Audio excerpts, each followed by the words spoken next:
Hello बच्चों, चलिए प्रश्न को पढ़ते हैं। प्रश्न है, यदि तीन संख्या a का न्यूनतम अभाज्य गुणनखंड है तथा 7 संख्या b का न्यूनतम अभाज्य गुणनखंड है, तो संख्या a प्लस b का न्यूनतम अभाज्य गुणनखंड है। पहला विकल्प है 2, दूसरा विकल्प है 3, तीसरा विकल्प है 5 और चौथा विकल्प है 10। इस प्रश्न को करने के लिए हम इस प्रश्न की मुख्य अवधारणा को समझते हैं। तो मुख्य अवधारणा है कि विषम संख्या प्लस विषम संख्या हमेशा सम होता है तथा सम संख्या को हम 2 गुणा, कोई भी सम संख्या है 2 गुणा m के रूप में लिख सकता हूं, जहां m जो है m एक पूर्णांक है।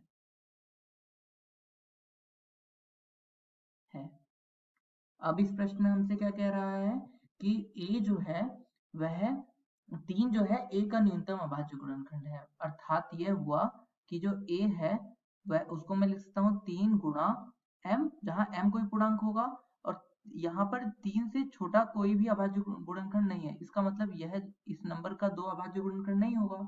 अर्थात यह संख्या जो है 2 से भाग नहीं जा रही होगी। अर्थात यहाँ से मुझे ये पता चलता है कि यह संख्या विषम है, क्योंकि जो 2 से भाग नहीं जाता वह संख्या विषम होती है।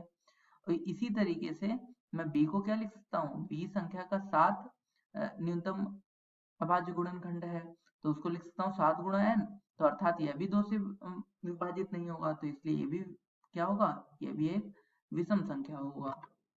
तब a प्लस बी बराबर क्या हो जाएगा, a प्लस बी बराबर 3m प्लस 7n, और ये दोनों ही क्या है यहाँ पर विषम संख्या है। तो विषम संख्या यहाँ पर पूर्णांक कुछ इस तरीके का है कि उसका जो फैक्टर है वो 2 नहीं है, मतलब गुणनखंड जो है उसमें 2 नहीं है, और यहाँ पे भी 2 नहीं है क्योंकि सबसे छोटा 7 ही कह रहा है, तो 2 तो छोटा होता है। ये भी विषम है और ये भी विषम है, तो इन दोनों का जो योग है वह कितना आएगा, हमेशा सम रहेगा। तो अर्थात मैं इसको क्या लिख सकता हूँ, 2 गुणा p के रूप में लिख सकता हूँ, जहाँ पे p कोई पूर्णांक है।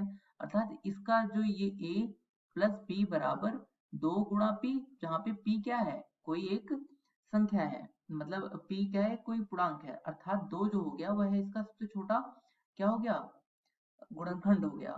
तो इस प्रश्न में हमसे ये पूछा था कि सबसे छोटा a और b का सबसे छोटा गुणनखंड क्या होगा, अभाज्य गुणनखंड। तो वह कितना हो जाएगा, प्रथम ऑप्शन बी 2 इसका सही उत्तर है। आशा करता हूँ ये प्रश्न आपको समझ में आया होगा। धन्यवाद।